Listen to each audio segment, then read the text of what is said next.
What's up, everyone? It's Dr. Lara Pence here with the video series, Understanding Your Greatest Self. If this is like the first episode that you're watching, thanks for just tuning in and seeing what this is all about. Yay! And if this is like the 30th episode you're watching, you rock! Thanks for being here. It's awesome. Okay, so let's see, we are in April, right? So last week we spent some time talking about how do you manage emotions and then what happens when you mismanage emotions. And today we're gonna kind of follow up that mismanagement part and talk all about numbing, okay? So let's be real clear here. Numbing is basically as simple as it sounds. It's when you try to numb out your emotions. And all of us do it to some degree, right? I mean, it kind of lays on the spectrum. Like there's people over here that just like super numb out with really, really destructive behaviors. And then there's some of us over here that like just a little bit numb out sometimes, but we all kind of like dabble a little bit in here, right? So when I'm talking about numbing, I'm basically talking about, you know, when there's a feeling or emotional state that feels particularly intolerable for you for whatever reason. Maybe you have a lot of judgment around it. Maybe other people are super critical about it. Maybe you don't understand it and it's confusing to you, or maybe you feel like it's going to be destructive. So what you do is you try to numb that feeling. Now, we all numb in different ways, okay? Some of us numb through alcohol. Some of us numb through drugs. Some of us numb through either the presence or absence of food. Some of us numb through overexercise. Some of us numb through social media, gambling, sex. I mean, I could go on and on and on. Another numbing tactic that I think is really important to just mention is being overproductive, right? So something's really difficult for you to tolerate. So what do? It's like you go into have to get it done mode. You find yourself cleaning the house, you find yourself working on the projects late at night, whatever it is. Overproductivity is absolutely, or can be, it doesn't have to be, but it can absolutely be a numbing tactic for some people.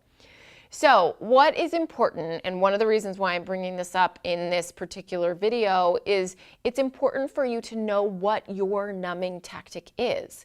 Because when you begin to understand how you numb, then you can begin to make changes around it, right? Or just have a greater awareness of maybe why that particular behavior is showing up at any given moment, right?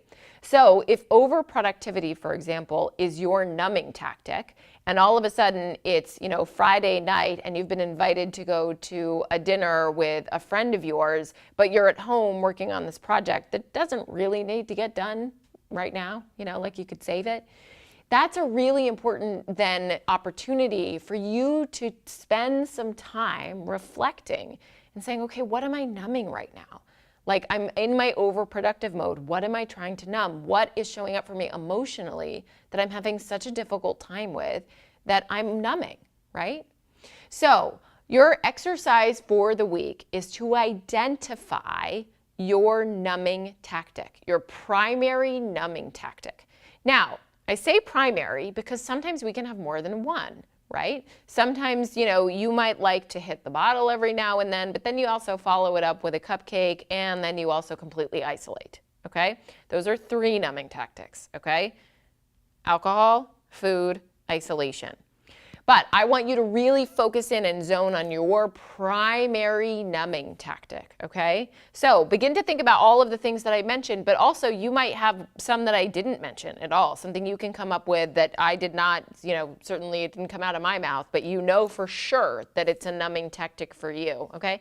And they don't have to be destructive either. That's the important thing, is sometimes we can numb with things that actually, again, feel really productive. Like we can spend 4 hours doing Sudoku.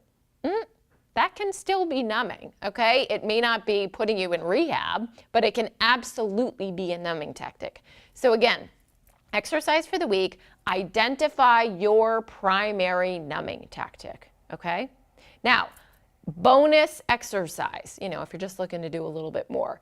Share your numbing tactic with one of your primary support systems, right? And this is where you get real vulnerable. This is where you allow yourself to show up in that relationship. But it's going to take you a step further. If you can take the awareness of that numbing tactic and share it with your individual. So if I were to come to Heather and say, hey, I know that my numbing tactic is being overproductive, right? Or, hey, I've realized that actually, like me eating a bag of Doritos is totally numbing. That's sharing, okay? So just think about that as like a bonus exercise for the week. Okay, come back on Thursday, because on Thursday, we're gonna begin to wrap this up, right? We're winding down the month of April, and we're gonna just talk about what makes painful emotions so painful. What are some of the ways that actually you yourself are contributing to the pain of the already painful emotion, okay? That's on Thursday. I will see you then. Hit subscribe. Take care.